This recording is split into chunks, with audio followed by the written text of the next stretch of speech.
Olá, sou Ana Laura e sejam muito bem-vindos ao meu canal A Verdade Te Libertará.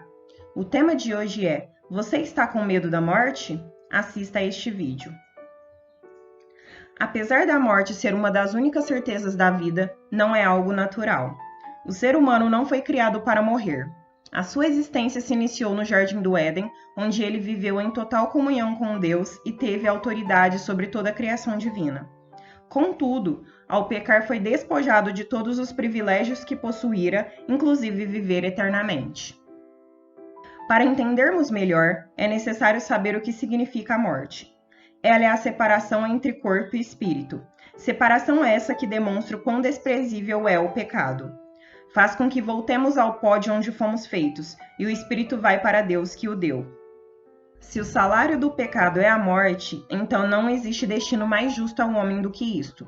Somos pecadores e por mais que pensemos sermos bons, não há ninguém nessa terra que possa dizer que nunca pecou, pois automaticamente estaria mentindo.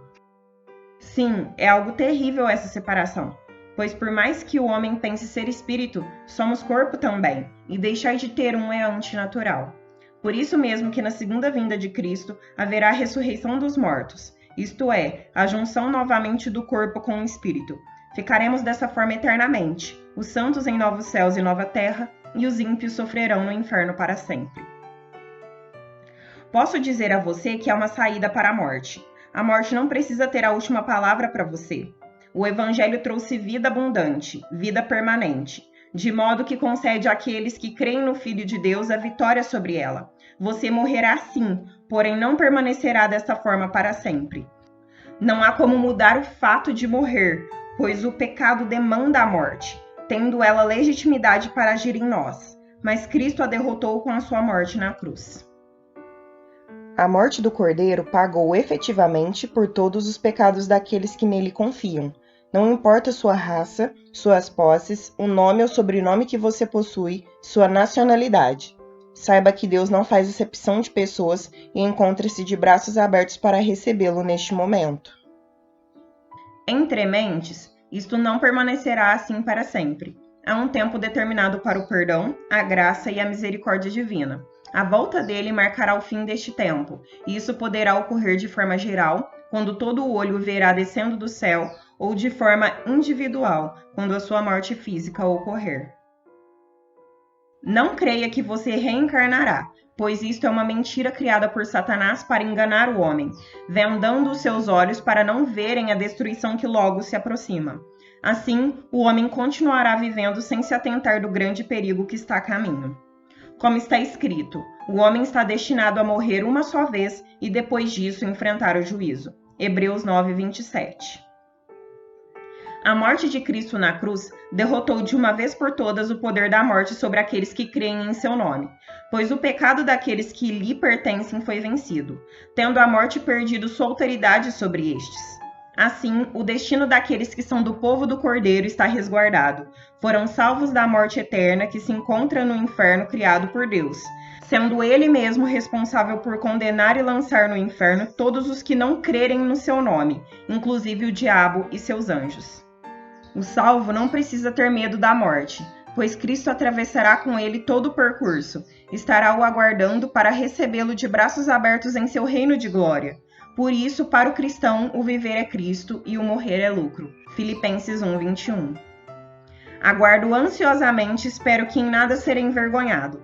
Pelo contrário, com toda a determinação de sempre, também agora Cristo será engrandecido em meu corpo, quer pela vida, quer pela morte. Filipenses 1:20.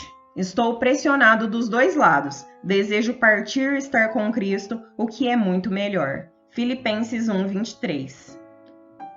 Assim também Cristo foi oferecido em sacrifício uma única vez, para tirar os pecados de muitos, e aparecerá a segunda vez, não para tirar o pecado, mas para trazer salvação aos que o aguardam. Hebreus 9:28.